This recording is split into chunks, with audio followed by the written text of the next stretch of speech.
आज के वीडियो में हम कुंडली के 7वें भाव के बारे में बातें करेंगे।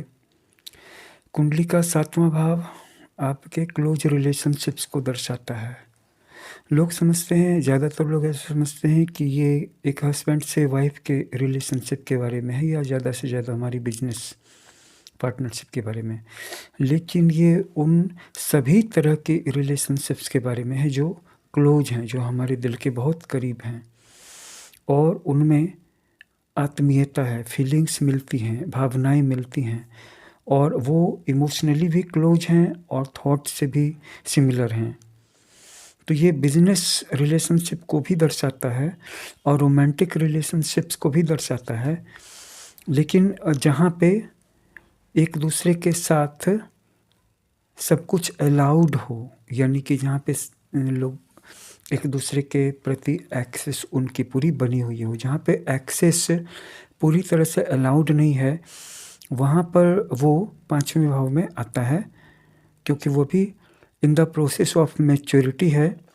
वहाँ पे अभी एक्सेस नहीं है, फुल राइट्स नहीं है। फुल राइट्स 7th हाउस में आती है और 7th हाउस जो है एक केंद्र है। इस बात को हमें याद रखना चाहिए कि आप त्रिकोण को बाईपास कर सकते हैं, लेकिन केंद्र में बैठे हुए ग्रहों को या केंद्र में उत्पन्न चुनौतियों या केंद्र की जिम्मेवारियों को बाईपास नहीं कर सकते हैं। इसके अलावा आप कैसे दूसरे लोगों के साथ इंटरैक्ट करते हैं, ये भी बतलाता है आपका 7वां हाउस। खास करके पब्लिक के साथ, ज़्यादा बड़ी पब्लिक के साथ, 1-2 लोगों के साथ नहीं, 100, 200, 500, 1000, लाख लोगों के साथ आप कैसा करते हैं। आपकी कुंडली का 7वां हाउस ये भी बताता है कि आपके जितने भी फ्रेंड हैं उनमें आपका बेस्ट फ्रेंड कौन सा है, या आपके राइवल्स के बारे में बतलाता है। उन एडवर्सरीज, उन प्रतिद्वंदियों के बारे में बतलाता है जो ज्ञात हैं। इसके अलावा ये लॉ सूट्स के बारे में भी बतलाता है और एग्रीमेंट्स के बारे में भी बतलाता है तथा कॉन्ट्रैक्ट नेगोशिएशंस, यानी कि अगर आप कोई बिजनेस कर रहे हैं तो आपको कोई कॉन्ट्रैक्ट तो साइन करना ही होगा, साझेदारों के साथ, खरीदारों के साथ, बायर्स के साथ, सेलर्स के साथ। इसके अलावा आप अपने पार्टनर के साथ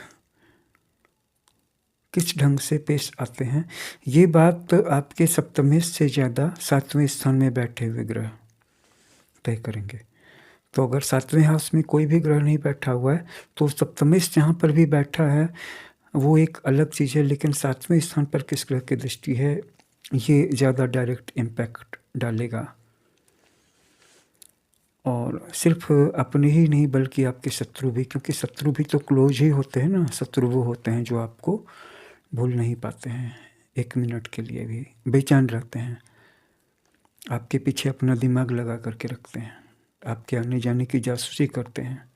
तो आप अपने दोस्तों को तो थोड़ी देर के लिए भूल भी सकते हैं, लेकिन आप अपने दुश्मनों को एक क्षण के लिए भी अपने दिल और दिमाग से दूर नहीं कर पाते हैं और अपने जीवन की 99% ऊर्जा आप अपने शत्रुओं को दे देते हैं।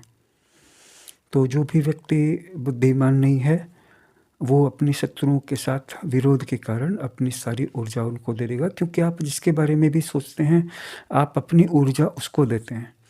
और अगर कोई और व्यक्ति आपके बारे में सोच रहा है तो वो अपनी ऊर्जा आपको दे रहा है। तो जो ज़्यादा बुद्धिमान है वो शत्रुओं को यहाँ और यहाँ पे नहीं रखता है। इसलिए एक कहावत है कि बुद्धिमान दुश्मन अच्छा है लेकिन मूर्ख दोस्त अच्छा नहीं है, क्योंकि कभी कभी आपके जो मूर्ख दोस्त हैं या मूर्ख रिलेटिव हैं वो आपको ज़्यादा नुकसान कर देंगे। लेकिन इससे डील कैसे किया जाए, तो डील करने के लिए ये देखना होगा कि सप्तम स्थान का स्वामी किसके नवांश में बैठा है। जिसके भी नवांश में बैठा है उस ग्रह की शक्तियों से, उस ग्रह की शक्तियों की सहायता से आप अपने मूर्ख शत्रुओं से डील कर लेंगे। और रह गई बात आपके जो बुद्धिमान शत्रु हैं, तो इसके लिए आपको अपने कई सारे हाउसेस की शक्तियों को मिलाना पड़ेगा और इनमें से 2 बातें अहम हैं। अगर आपके 10वें भाव में कोई भी ग्रह बैठा है तो उसकी शक्ति को मिलाना होगा और अपने सूर्य की शक्ति को मिलाना होगा, तब आप अपने बुद्धिमान शत्रु की साजिशों से या शक्तियों से मुकाबला कर भी पाएंगे। तो इस वीडियो में इतना ही। बताइएगा वीडियो आपको कैसा लगा, तथा कोई भी कमेंट हो तो कमेंट बॉक्स में आप हमें अवगत करा सकते हैं। धन्यवाद।